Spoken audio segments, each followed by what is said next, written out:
आज हम बात करेंगे क्लास 10 के विद्युत चैप्टर के बारे में। तो आइए देखते हैं कि विद्युत चैप्टर में क्या क्या है और क्या क्या हमें पढ़ना है। तो आइए देखते हैं। तो स्टार्ट करते हैं। तो पहला हमारा क्या है, विद्युत आवेश। पहला क्या है, विद्युत आवेश। पूछा जाता है कि विद्युत आवेश क्या है।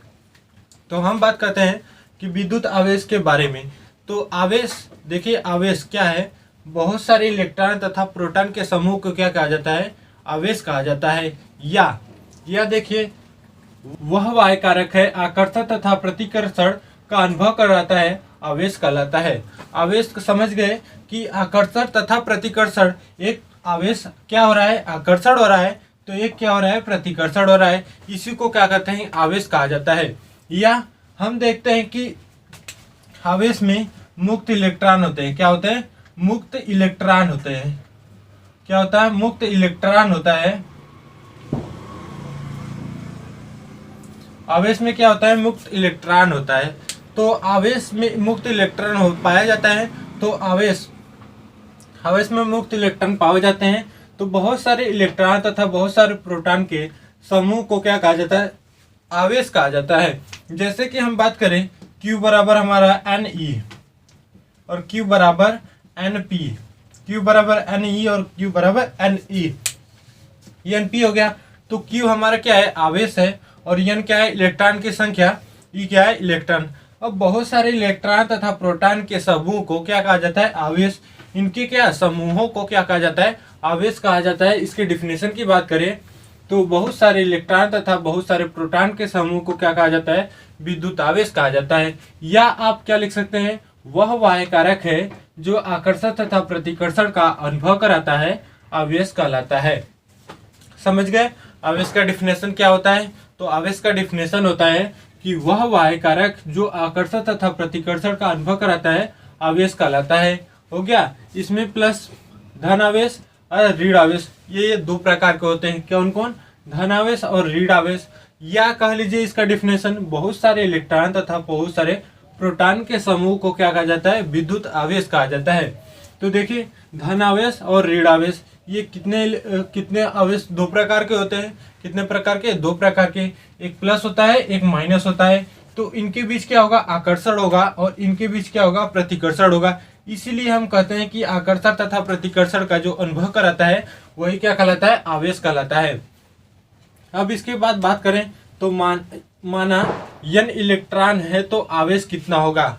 मान लिया कि हमने n इलेक्ट्रॉन है तो उस पर चार्ज कितना होगा। तो Q बराबर कितना हो जाएगा, Ne हो जाएगा। Q बराबर कितना हो जाएगा, Ne हो जाएगा। और मान लेते हैं कि n प्रोटॉन है। कितना है, n प्रोटॉन। तो n प्रोटॉन मान लिए, हमें आवेश मालूम नहीं है, तो n प्रोटॉन मान लिए। तो n प्रोटॉन मान लिए, तो इसका आवेश कितना हो जाएगा, Q बराबर Np हो जाएगा। हो गया। अब देखिए इसका मात्रक की बात करें, इसके मात्रक की बात करें तो इसका मात्रक क्या होता है, कूलाम होता है। इसका मात्रक क्या होता है, आवेश का मात्रक कूलाम होता है। अब बात करें इलेक्ट्रॉन तथा प्रोटॉन पर आवेश कितना होता है, इलेक्ट्रॉन और प्रोटॉन पर आवेश कितना होता है। तो इलेक्ट्रॉन पर आवेश 1.6 गुणे 10⁻⁻19 होता है माइनस में। और यहाँ पर प्रोटॉन की बात करें तो प्रोटॉन पर 1.6 गुणे 10⁻⁻19 कूलाम, ये होता है हमारा प्लस में। हो गया।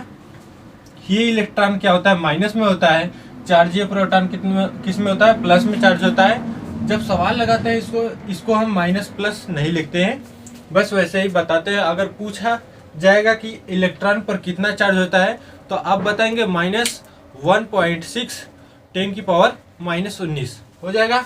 अब इसके बाद बात करें विद्युत धारा की।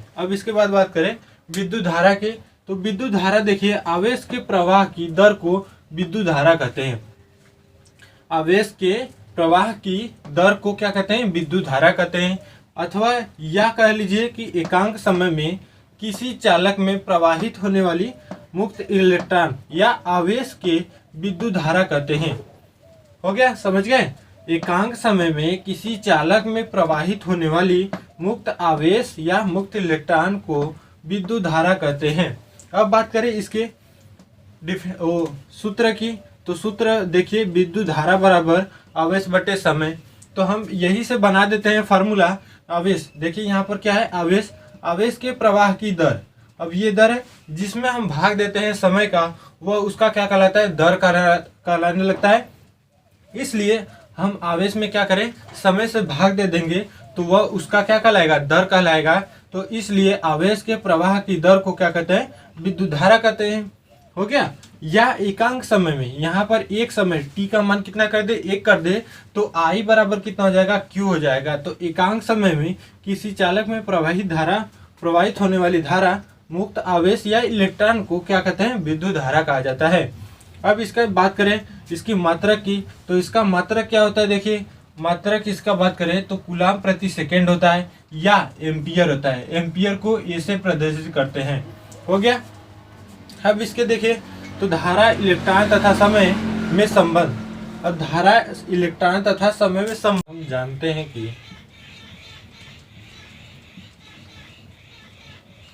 जानते हैं कि Q बराबर क्या होता है, NE होता है। क्या होता है, Q बराबर NE होता है। इसको मान लीजिए समीकरण 1, इसको मान लीजिए समीकरण 2। मान लिए अब समीकरण 2 का मान समीकरण 1 में रखने पर रख देते हैं। समीकरण 2 का मान समीकरण 1 में रखने पर, तो यहाँ पर देखिए I बराबर Q/T है। तो क्या कहते हैं, Q का मान यहाँ पर रख देते हैं, क्या हो जाएगा, NE हो जाएगा। NE हो गया तो इसका गुणा करा देते हैं, तो IT बराबर क्या हो जाएगा, NE हो जाएगा। ये हमारा हो गया सिद्ध। हो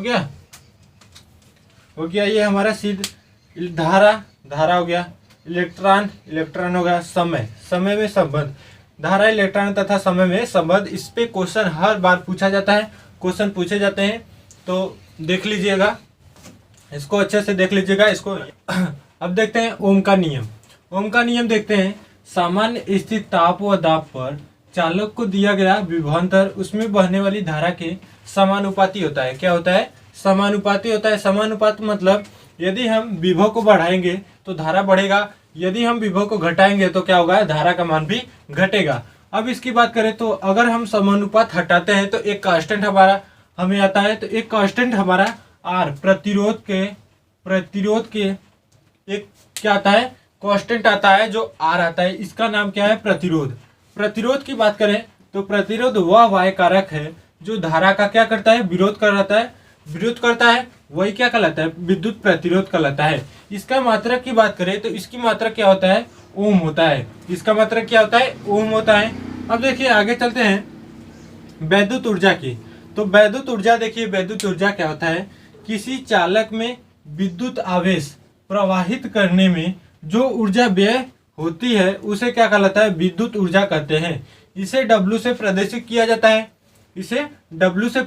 किया जाता है। अब बात करते हैं विद्युत ऊर्जा। W बराबर क्या होता है, V इंटू Q होता है। क्या होता है, विभवांतर इंटू आवेश होता है। या हम कह लेंगे विभवांतर इंटू आवेश के गुणनफल को क्या कहते हैं, विद्युत ऊर्जा कहा जाता है। अब इसके मात्रक की बात करें तो इसका मात्रक क्या होता है, जूल होता है। क्या होता है, जूल होता है। अब देखिए यहाँ पर विभवांतर तथा धारा के पदों में विद्युत ऊर्जा के संबंध हम देखते हैं, संबंध क्या होता है। तो W बराबर VIT होता है। W बराबर क्या होता है, VIT होता है। हो गया।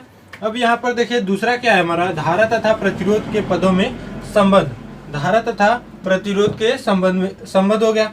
तो यहाँ पर हम जानते हैं कि V बराबर हमारा क्या होता है, V बराबर हमारा होता है I इंटू R होता है। V बराबर I इंटू R होता है। जब यही हम I इंटू R कहाँ रख दे, V के जगह पर रख दे तो I स्क्वायर हो जाएगा, R हो जाएगा इंटू T हो जाएगा। ये हमारा दूसरा हो गया।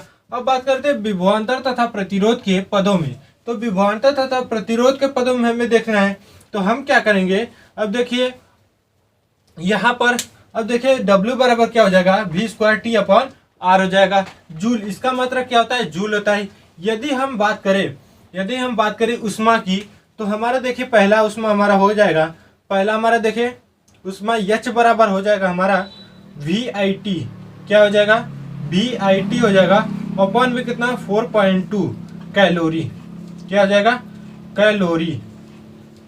पहला ये हो जाएगा, दूसरा क्या हो जाएगा, देखिए दूसरा हमारा हो जाएगा, यही चीज हो जाएगा, H यहाँ पर हो जाएगा W की जगह पर उष्मा हो जाएगा H बराबर I स्क्वायर RT हो जाएगा। इसमें 4.2 का भाग दे देंगे तो ये हमारा क्या कहलाएगा, उष्मा कहलाएगा।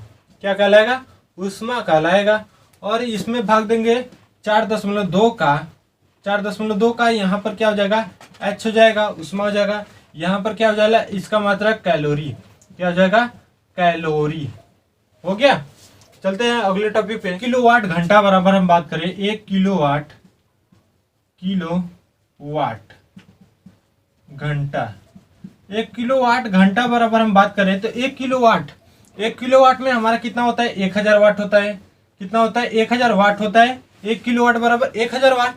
1 घंटा में हमारा कितना सेकंड होता है, 36 सेकंड। कितना होता है, 3600 सेकंड हो गया, 3600 सेकंड होता है। अब देखते हैं यहाँ पर हम कितना हो जाएगा, गुणा करेंगे 3.6 गुणे 10 घाते 6 हो जाएगा। ये हमारा क्या हो जाएगा, जूल हो गया। 1 किलोवाट घंटा बराबर इतना हो जाएगा 3.6 गुणे 10 घाते 6 जूल हो जाएगा। ये हो गया। अब यूनिट की हम बात करें तो यूनिटों की संख्या की बात करें, यूनिटों की संख्या, ये फार्मूला होता है यूनिटों की संख्या क्या होता है, वाट इंटू घंटा इंटू दिन हो गया। बटे में कितना होता है, 1000। कितना होता है, 1000। यही हमारा क्या होता है, सूत्र होता है यूनिटों की संख्या बराबर वाट इंटू घंटा इंटू दिन बटे 1000। जो भी और आएगा, जो भी उपकरण इसमें जुड़ेगा वो यहाँ पर लिखा जाएगा, उसमें 1000 से भाग दे देंगे, हमारा आंसर आ जाएगा।